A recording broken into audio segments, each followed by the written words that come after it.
Il existe un pouvoir silencieux que peu savent manier, mais qui, entre les mains des esprits fins, devient une arme redoutable. Machiavel, dans ses réflexions sur la nature humaine et le jeu politique, en a saisi toute la portée. L'art de se taire. Car se taire n'est pas fuir, et encore moins subir.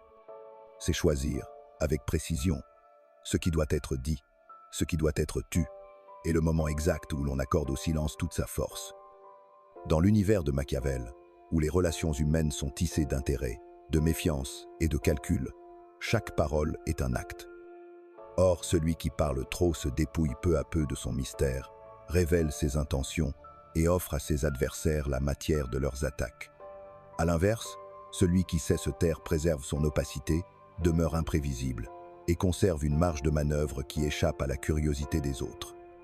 Le silence devient alors un rempart, mais aussi un outil de contrôle. Il oblige autrui à deviner, à interpréter, à supposer. Et c'est souvent dans cette incertitude que naît l'avantage. Machiavel savait que la parole engage et enferme. Le silence, lui, laisse toutes les portes ouvertes.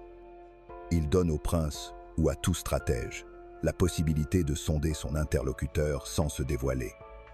Dans un échange, celui qui écoute plus qu'il ne parle accumule des informations précieuses, perçoit les failles, détecte les ambitions cachées. Et parce qu'il ne se précipite pas pour combler le vide, il force l'autre à combler ce silence par ses propres confidences, souvent au-delà de ce qu'il aurait voulu. Mais cet art demande une discipline subtile. Se taire ne signifie pas afficher un mutisme raide ou hostile. C'est au contraire offrir une présence attentive, laisser planer l'impression que l'on pourrait parler, mais que l'on choisit, avec une politesse presque désarmante, de ne pas le faire. Ce choix donne du poids à chaque mot prononcé, car, lorsque le silence est la règle, la parole devient l'exception. Et cette exception frappe d'autant plus fort.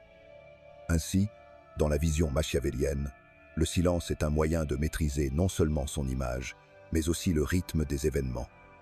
Il permet de surprendre au moment opportun, de détourner une attaque par l'absence de réaction ou de laisser un adversaire s'enliser dans ses propres paroles. C'est une stratégie invisible, mais d'une efficacité redoutable, car elle repose sur la patience, la maîtrise de soi et la compréhension des mécaniques humaines. Se taire, au fond, n'est pas une absence. C'est une présence qui se fait énigme, une force qui s'exprime dans le vide et qui, bien utilisée, devient le langage muet du pouvoir. Machiavel ne nous dit pas seulement de garder le silence. Il nous apprend à le transformer en levier. Et c'est peut-être là l'un des secrets les mieux gardés de ceux qui tiennent les rênes. Savoir que, parfois, ce que l'on ne dit pas en dit bien plus que tout le reste.